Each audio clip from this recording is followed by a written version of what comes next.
हमारे व्यस्त जीवन में ईश्वर की आवाज़ सबसे पुरानी प्रार्थना रही है।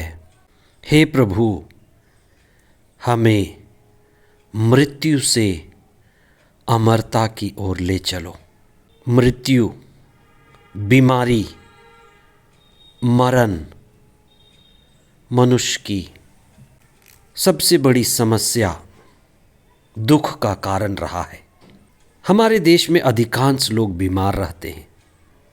करोड़ों लोग अपनी कमाई का ज़्यादा हिस्सा स्वास्थ्य और चिकित्सा में खर्च करते हैं।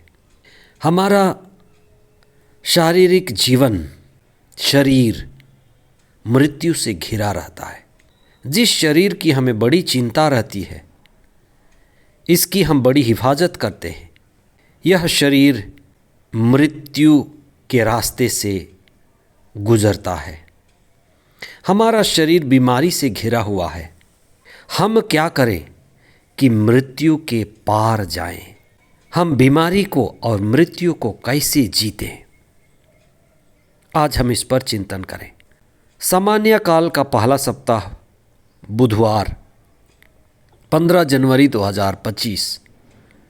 पहला पाठ इब्रानियों के नाम पत्र अध्याय 2 पद संख्याएं 14 से 18 तक और संत मार्कुस का सुसमाचार अध्याय 1 पद संख्याएं 29 से 39 तक। आज का सुसमाचार हमें चिंतन के लिए आमंत्रित करता है और हम पर यह सत्य प्रकट करता है कि ईश्वर ही जीवन का स्रोत है। हमें ईश्वर से जीवन मिला है और ईश्वर ही हमारे जीवन का मालिक है। ईसा मुक्तिदाता जो ईश्वर के यहाँ से आए, उन्होंने बीमारी को डांटा, सिमियोन की सास को चंगाई और मुक्ति का अनुभव कराया। ईसा का कार्य ईश्वर का मुक्ति कार्य था। ईश्वर हमें, सारी मानव जाति को मुक्ति देना चाहता है। इसलिए जब भी आप चंगाई की बात सुसमाचार में पढ़ें या कहीं इसका जिक्र पाएं, तो चंगाई का अर्थ है ईश्वर की उपस्थिति। कई लोग बीमार होते हैं और उससे चंगे होते हैं। कई लोग दुर्बलता से होकर गुजरते हैं और उनकी दुर्बलता दूर होती है। हर घटना से ईश्वर हमें कुछ न कुछ शिक्षा देते हैं। चंगाई, अपदूतों का निकलना, ईसा की शिक्षा, ईसा की संगति, ये सब हमें मुक्ति की ओर ले जाते हैं। इसलिए ईसा ने अपने शिष्यों को प्रार्थना सिखाने से पहले स्वयं प्रार्थना किया। वे प्रार्थना करते हुए पाए गए। यह इस बात को प्रकट करता है कि वे सदा ईश्वर से जुड़े रहते थे, आत्मा से परिपूर्ण रहते थे, अभिषिक्त रहते थे।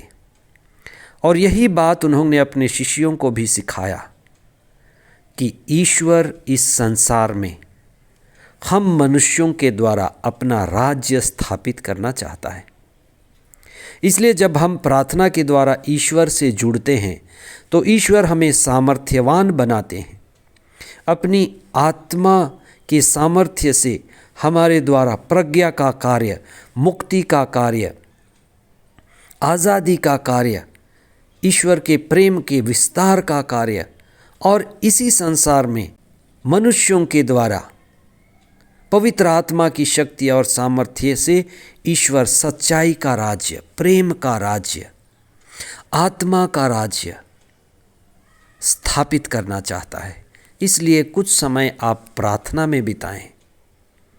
हो सकता है आप दुर्बलता का अनुभव कर रहे हों, बीमारी से होकर गुजर रहे हों। जब आप प्रभु से जुड़ेंगे, प्रभु के शक्ति और सामर्थ्य का अनुभव करेंगे, तो हमें आशीष, चंगाई और ईश्वरीय आनंद का अनुभव मिलेगा। हम अपने जीवन के द्वारा इसको अनुभव करें। ये जीवन हमें ईश्वर से संयुक्त होकर जीने के लिए मिला है। आपके जीवन में प्रभु की उपस्थिति हो और आप पवित्र आत्मा के सामर्थ्य का अनुभव करें। आमीन।